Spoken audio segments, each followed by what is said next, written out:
The first slide shows a picture of an old canal towpath. Green has taken over the grey as moss and grass grow amongst the cobbles. One side is lit with bright sunshine, the other is in shadow, indicating the balance of nature. Large red letters are emblazoned on the screen. They read, "A walk from winter to summer with Marv Savage." These photos have all been taken as I've been out and about walking, either by myself or with my family. They are of woods, parks, hedgerows and even of my own garden. They start in winter 2017 and run right up to the present, just before Lughnasadh 2018. This slide shows a silhouette of a red kite, a bird of prey once scarce but thanks to breeding programmes now common in Yorkshire where I live. The dark silhouette is stark against a pale grey sky. The forked tail shows a definite V shape, which is how you can recognise these birds in flight. They are scavengers and people used to believe they would steal underwear off the washing line. This picture shows an extreme close-up of some snowflakes against a brown woven background. The two snowflakes in the centre are elaborate six-pointed stars with 6 arms emanating from an icy hexagonal hub in the centre. They look like they've been carved from crystal or diamond. This picture is slightly blurred as I had to catch it quickly. It shows a male blackbird foraging in my cold wintry garden. Despite the hard ground, he's still hoping for worms. Blackbirds have been observed using sticks as tools to clear snow away from areas they wish to peruse for worms. On the same cold day, a fat wood pigeon arrived to snaffle up the scraps I'd left out for them. The picture shows the grey and purple bird about to pick up some food from the pale green grass. There are a few chunks of food scattered about, and if I remember correctly, he and his mate ate the lot. Here is one of the worms the blackbird was looking for. The picture shows a huge earthworm oozing out of a crack between stone flags. In the top left corner you can see blue plastic, which is the edge of our sandpit. The worm is pink and grey in the middle and a deeper, almost purple colour around the head. You can't really tell the scale in this picture, but the worm was about 8 inches long. This is my garden in the first snow of the year. My steep lawn stretches away into the distance and instead of being green is almost completely white. The wooden fence either side looks pale and washed out, and the silver birch tree which dominates this photo lends a monochrome quality. This next picture is the same but from a different angle. The white snow is prevalent, although there is a pale blue tinge to the sky, adding the only splash of colour in an otherwise black and white landscape. The leaves have completely gone, leaving the silver birch looking stark and skeletal. Here is another winter scene from a roadside close by to my house. 3 trees are silhouetted against white snow in the bottom half of the photo and bright sky in the top half. Frozen grass protrudes through the snow, which is only a couple of inches thick at this stage. Just looking at this makes me feel chilly. This photo shows 4 footprints in the snow, 4 paw prints in the snow. They appear to be moving away from the viewer, and the second paw print is smudged as if the animal slipped slightly in the snow. Again, the snow is not too deep here, but it was a brave cat, I think, who ventured out in the still falling snow. When the snow paused, we went to play outside. This photo shows one of the first things I saw, a huge icicle hanging from the bottom of our box window. The picture shows the bottom corner of a second-storey wooden box window and most of the next-door neighbour's box window. A long, thick icicle hangs from the corner with several smaller icicles in front of it. As we explored in the snow, I spotted this old dry stone wall in amongst the rhododendrons. The photo shows glossy green rhododendron leaves, a few of which have a dusting of snow on. The ground is still snowy, and through the leaves a dark stone wall is visible. It appears to be framed by the rhododendron bushes and snow. This is a silver birch that grows in my garden. The trunk runs from the bottom to the top of the photo, and the thin, delicate twigs are bowed with crystalline drops of water due to snow melt.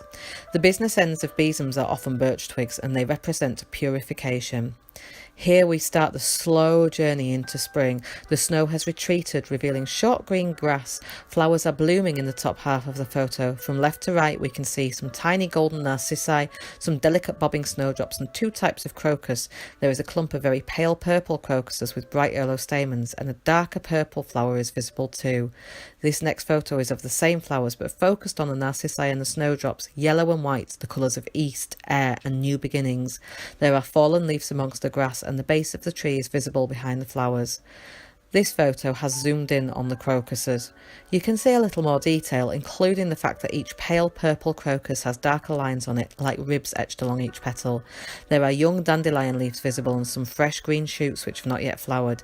In ancient Greek mythology, Crocus was a young shepherd who was turned into a flower following his affair with the nymph Smilax. This next picture was taken through a rainy window and I loved the watery effect it created, almost like an impressionist painting. It shows a magpie sitting on top of a black wheelie bin, pointing his beak diagonally upwards. There were some rubbish bags strewn about which I think had attracted this corvid scavenger. This photo was taken at Pudsey Park and shows a large flower pot in bloom, of which you can only see the top edge and about a quarter of the surface soil and flowers. Behind the pot are 5 glossy black railings, and behind them, new green grass, a stone border and tarmac. The flowers are a mix with orange primulas, a daffodil ready to open, and some dramatic yellow and orange tulips taking centre stage. I was out walking one frosty morning in early spring when I saw this young cow parsley. The feather-like leaves are green in the middle, but the frost has left the edges white and crisp as if each leaf has been carefully dipped in sugar. Look to the middle of this picture. This fellow is fairly well camouflaged. The first song thrush of the season, strongly associated with the return of spring. He stands looking at me in a field of patchy grass, still recovering from the frost. His breast is yellowish and speckled with dark brown flecks. Another wood pigeon, this time strutting along the road, which is still damp from snowmelt and now melting frost. Morning sunlight glints off the wet tarmac, making it slightly dazzling. The pigeon appears to march towards the curb where there is a patch of grass that quickly gives way to some cobbles. I turned my face upward to see the first blossoms of spring. Cherry blossom arrives very early in our part of the world. The picture shows an upward shot into masses of white blossom contrasting against the dark branches of a cherry tree, which are in turn silhouetted against the morning sky. In Scotland, cherry trees have been referred to as a hackberry or hagsberry, and folklore says you shouldn't use the wood as it is a witch's tree. Here we have another male blackbird, enjoying the spring morning as the soil is much softer, making it easier for him to hunt for worms. His beak is dipped into the soil and he is surrounded by lush green grass. Blackbirds sometimes wash worms before feeding them to their young. This photo shows a primrose, white petals with a pale golden centre. 3 flower heads are tipped skyward, while 5 more are waiting to open. The dark green lips and rich dark soil speak of the lusciousness of spring life returning. Here we have a close-up on a daffodil head. The oversized trumpet points to the right, while 5 gloriously golden petals stand firmly behind it. The stem is straight, thin and dark green, and some long grass is visible in the background. The star-like petals of a white hyacinth are seen close up, with the thick, strong, upward-pointing leaves just visible in the background. In Greek mythology, Hyacinth was the lover of Apollo and also adored by Zephyrus, the west wind. He was wounded in a discus accident, and Apollo transformed the dying youth into the flower we know today.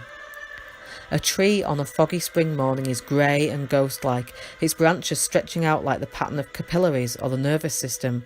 This was a cool morning where everything was still and silent, and objects appeared out of the mist like magic as I walked along. This weeping willow stands in the grounds of the Yorkshire Clinic. The old gnarled tree stands on a roundabout, the new yellow leaves falling straight towards the ground in streamers like hanging moss. The main trunk is thick with ivy, darker green and misshapen. I caught this snap on the car park of my son's school.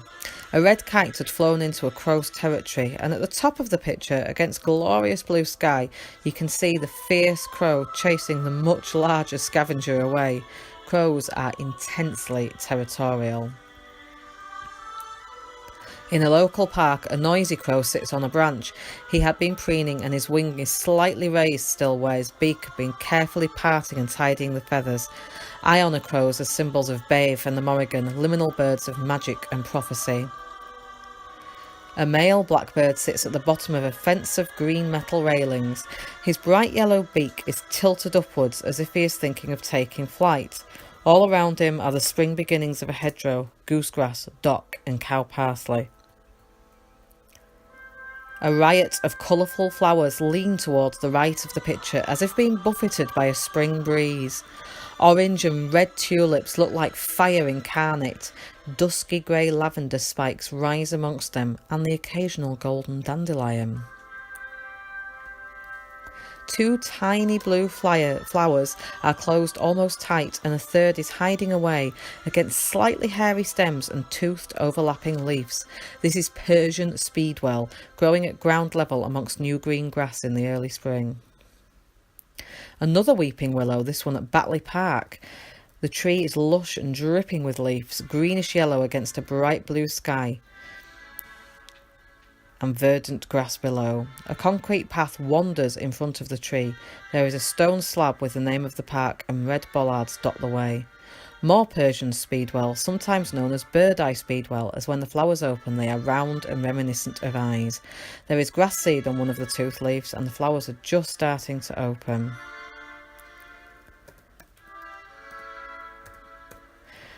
A caterpillar, although I'm not sure what type. It's cream and black with a speckle pattern all over its body.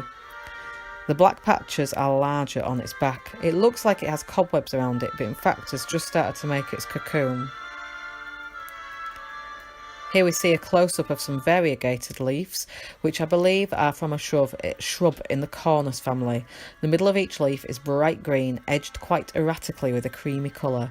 Tiny pale flower buds nestle between the leaves and the pale stems. Here is my first columbine picture in early spring when the flowers are still tightly closed. The flower hangs pointing earthwards like a ruby pendulum, with tendrils of crimson curling skywards. A slightly fuzzy stem curves downwards from a spot between the tendrils and the pendulum. In this photo, the columbine has started to open, and a splash of yellow can just be seen inside the parting petals of the flower.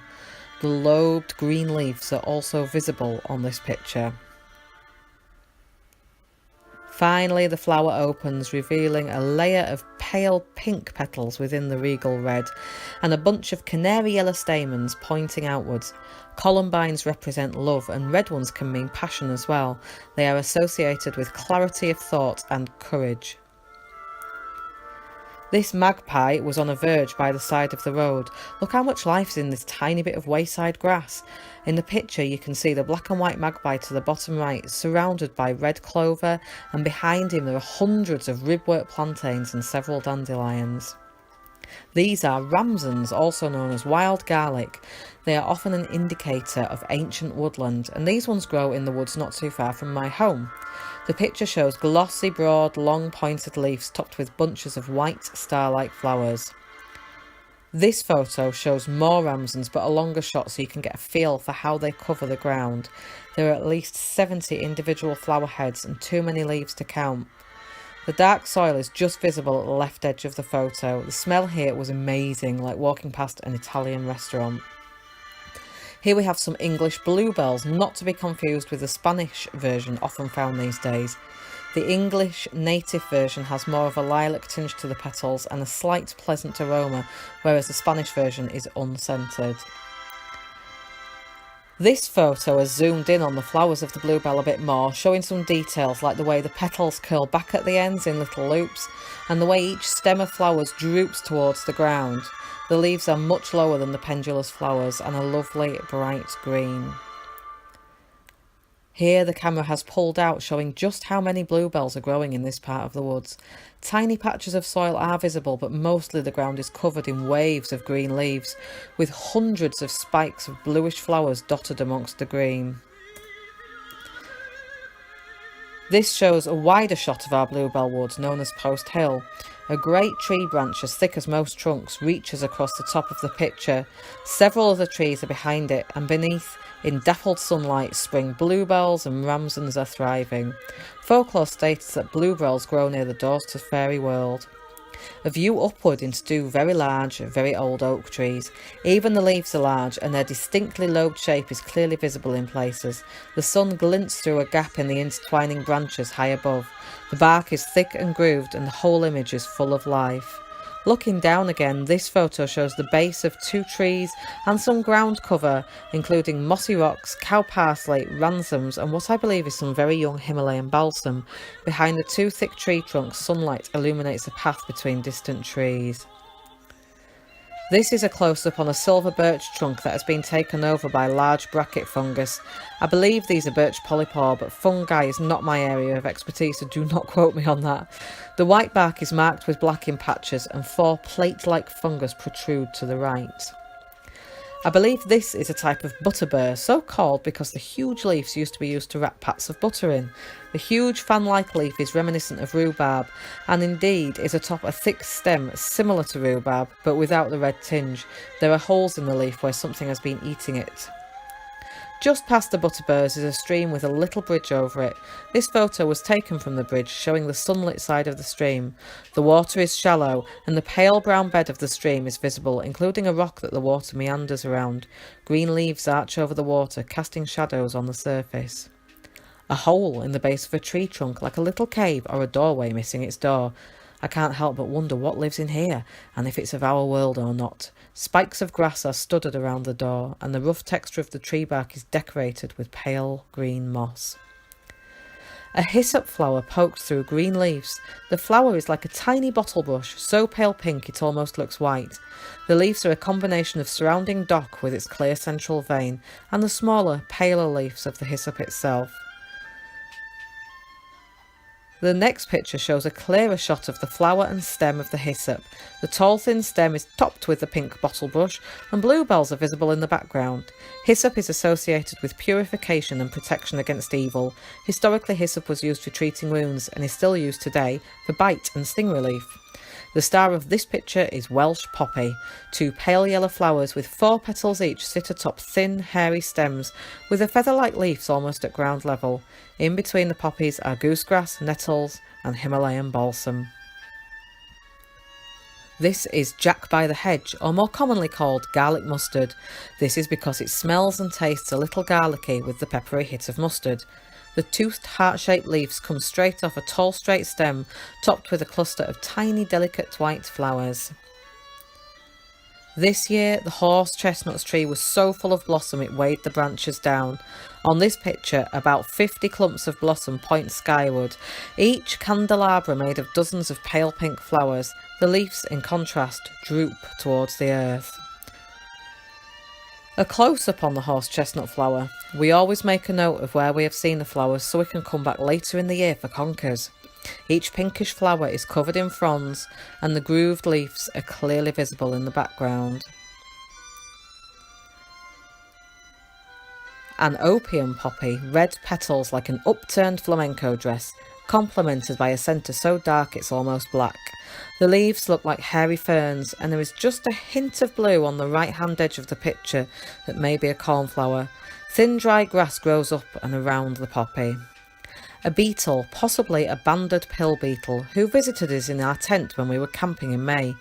The beetle is oval and the legs are barely visible. The antennae are also hidden, as it was scared when I got too close. It's brown in colour, shiny and speckled with silver and black. Red clover, which one of our boys had brought into the tent. The 3 longish leaves have a pale triangular emblem in the middle of the green. The pink petals have almost all gone and the red stamens are clearly visible and look similar to saffron. The stem and leaves are slightly hairy. A dandelion head in the phase between the spring flower closing and the flower head reopening to reveal the iconic dandelion clock of seeds. The pale green stem is visible against darker green grass, dock and clover. A dried grass seed head lying on the ground sheet of our tent. The grass is tufty and straw-coloured, having totally dried out in the sun. It's part of a piece of cocksfoot, so named because when growing the shape is reminiscent of a chicken's claw. A tent almost hidden by a screen of grass and wildflowers. The tallest stems appear to reach the top of the canvas. Various grasses include sheep's fescue, spikelets, ryegrass, cocksfoot, Yorkshire fog, cat's tails and foxtails.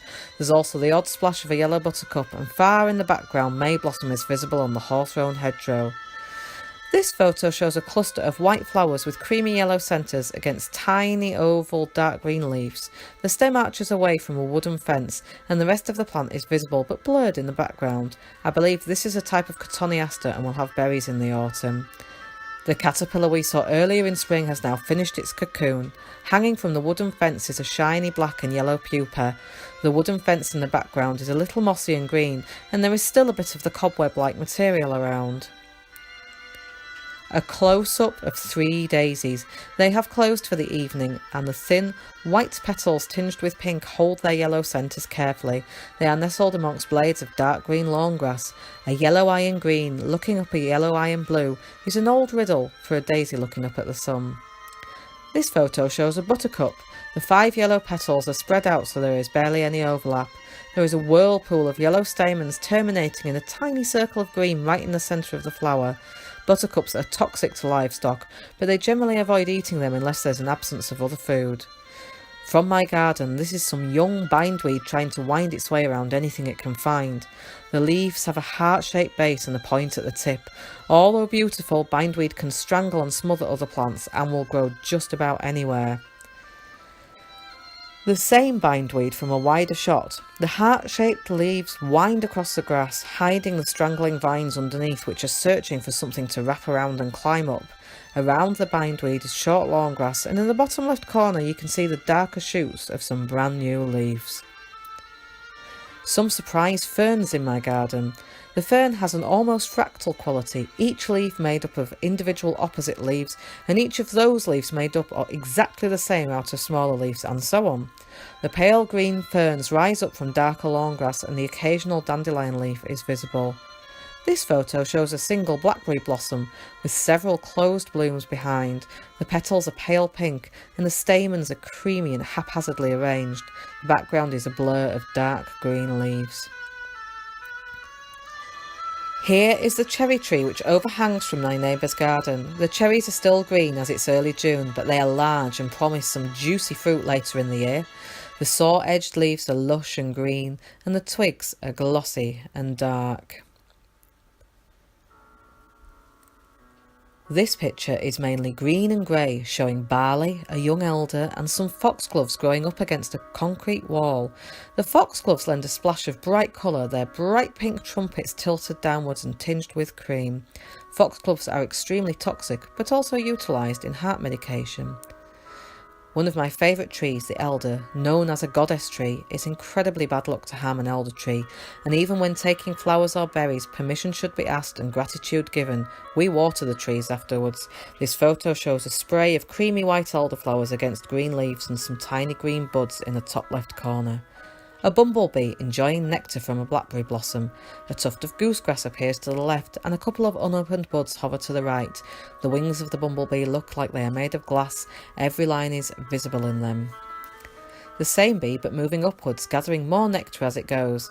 Bees are revered throughout mythology, from the ancient Minoan Melissae, bee priestesses of Putnea, to association with Ra in ancient Egyptian legend. Bees represent wisdom, hard work and communication. An unusual, variegated elder tree. I had never seen one like this, so I had to grab a photo. The leaves are cream and green and several sprays of flowers can be seen amongst the leaves. This photo shows several red-hot pokers strident against a background of pale green. The flowers are, again, like bottle bushes, but huge, each one with a yellow base which suddenly switches to bright orange a third of the way up the flower. A honeybee on some white flowers. I'm unsure what these flowers are called, but they were very common on the east coast when we travelled there in late June. The bee's head points towards the bottom left of the screen and the flowers are like tiny white stars. A daisy with a tiny moth on. You'd be forgiven for thinking the daisy was huge, but actually the moth was really small.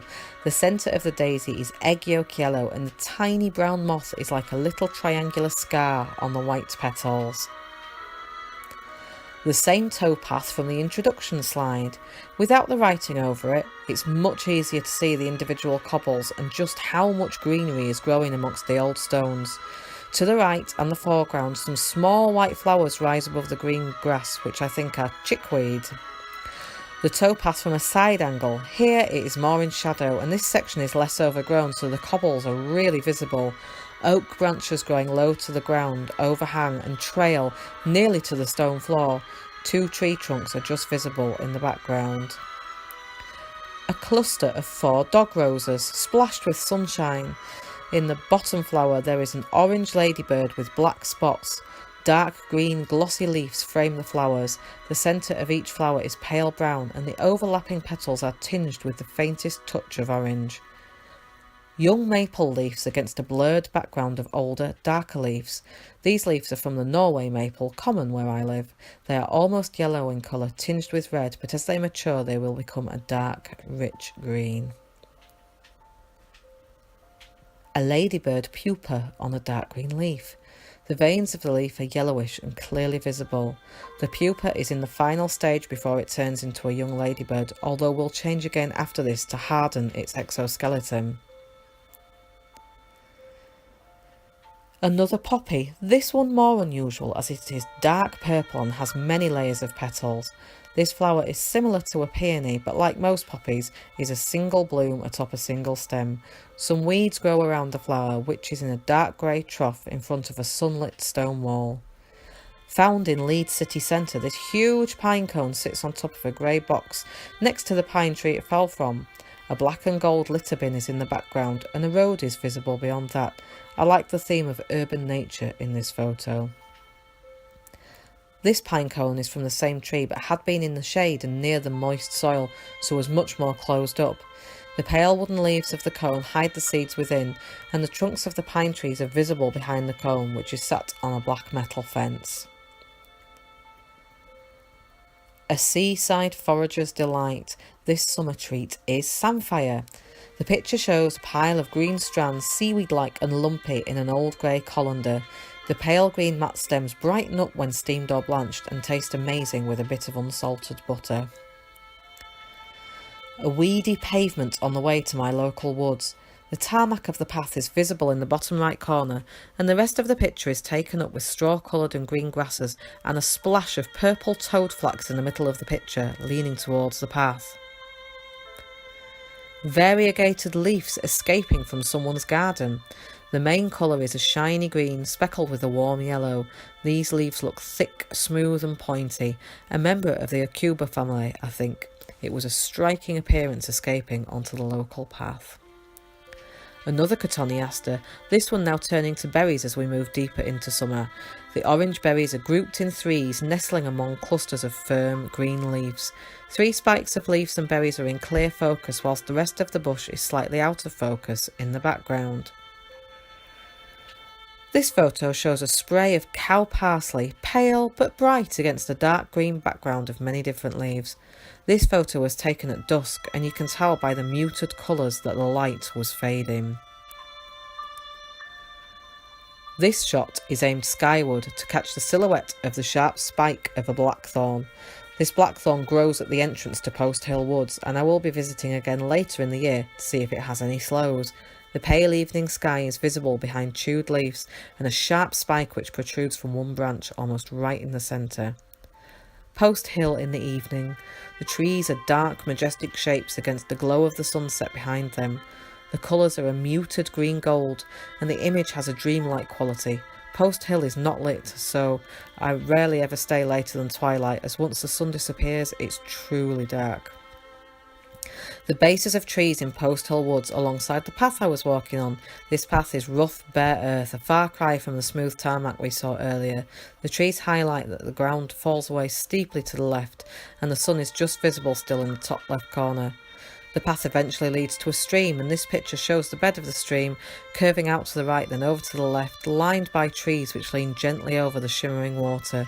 The water bank is shallow here, meaning you can get right down to the water's edge. The main path in Post Hill Woods. A clear path meanders through a leafy hedgerow and some tall trees.